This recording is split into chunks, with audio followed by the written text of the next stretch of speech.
Hi, Mystery Recap here. Today, I'm going to explain a film based on the real-life story of the youngest warrior of World War II called Soldier Boy. Spoilers ahead. Watch out and take care. The movie begins in Russia, where a family of 3 sit by the river, enjoying their time. The youngest of them, Seryozha Aleshkov, boasts to his elder brother and mother about him being on top of a tree, when suddenly, German fighter jets fly overhead.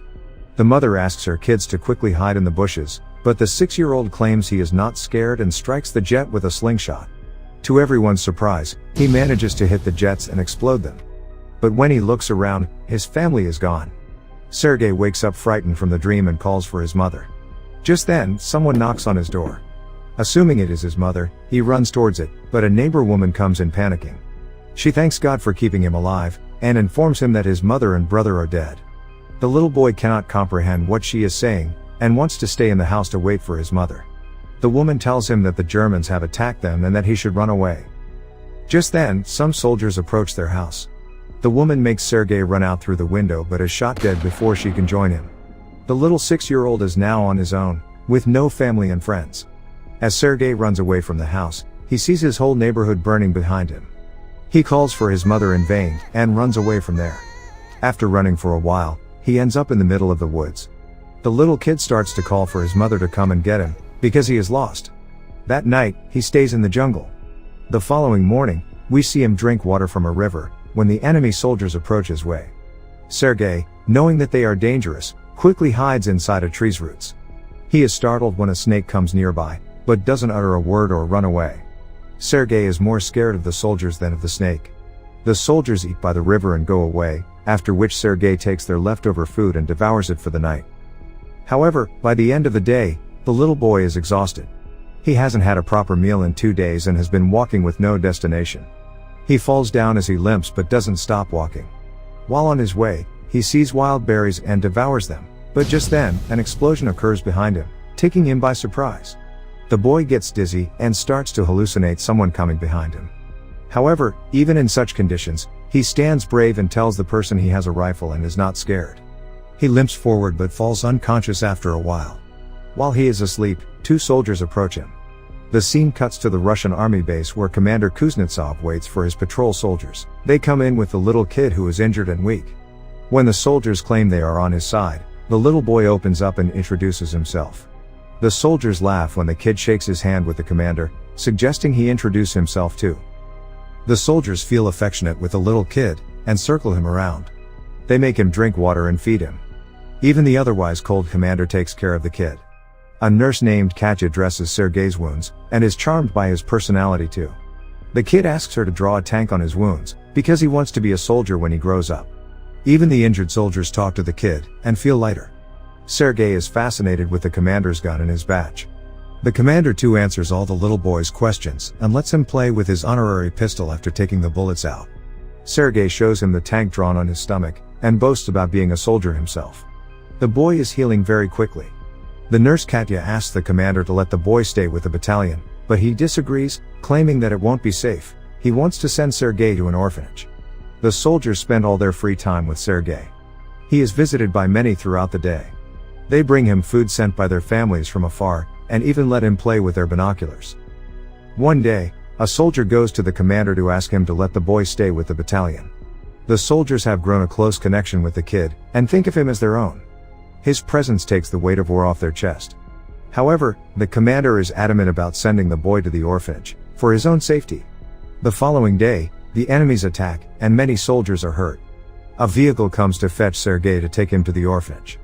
The commander breaks the news to the kid, and gives him a wooden honorary pistol as a gift.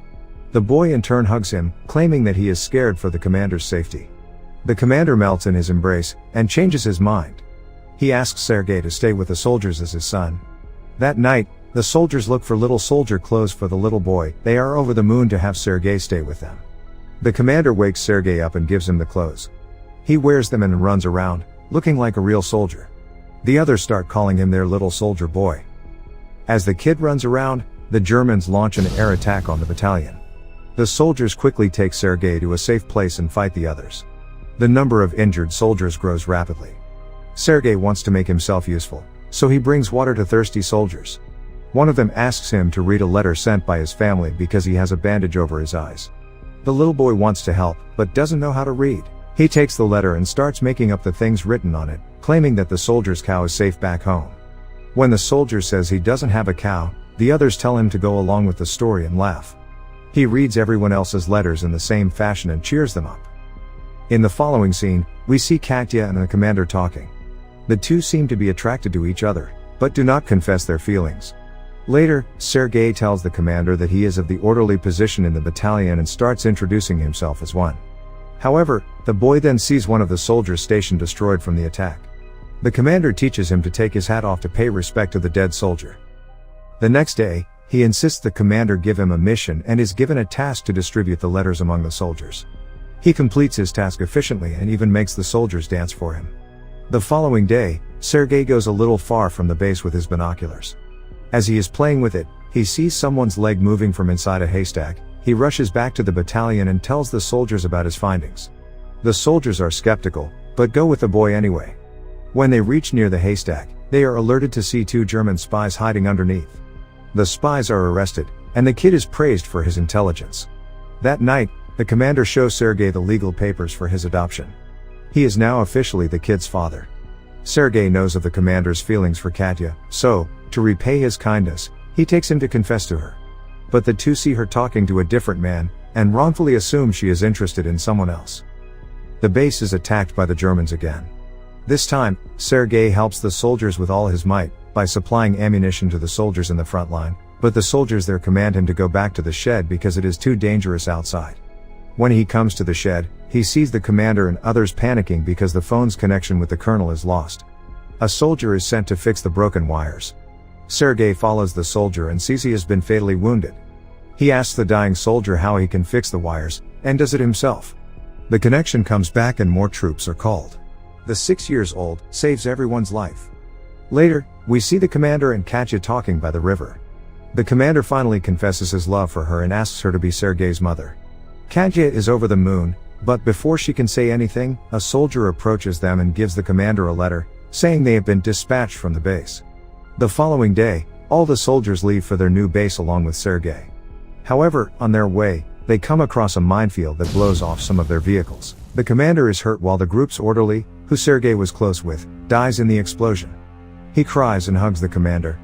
They carry the injured ones with them and continue their journey to their new base.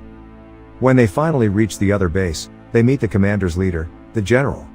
He too is impressed by the kid's ambition, and congratulates the commander for having such a smart kid. The following day, their division is awarded a guard's banner, and so is the boy. He promises to save his country when the general gives him his badge. One night, their base is attacked brutally, and the commander is trapped under the ruins. Sergei cries for his father and tries to save him. He calls the other soldiers, who finally bring the commander out. The next day, Sergei approaches an injured commander. His hands were hurt while trying to save the commander. The kid is now an inseparable part of the team. He doesn't have a family beside them, and moves wherever they go in the war. The movie ends as the regiment is seen moving to another base. A voice in the background narrates that he even took part in the Stalingrad battle, and reached Poland with the soldiers. He is currently known as the world's youngest soldier ever, and the legendary story of his bravery is now spread for the whole world to hear. Subscribe for more videos like this, turn on notifications, and leave a like to help the channel out. Thank you for watching.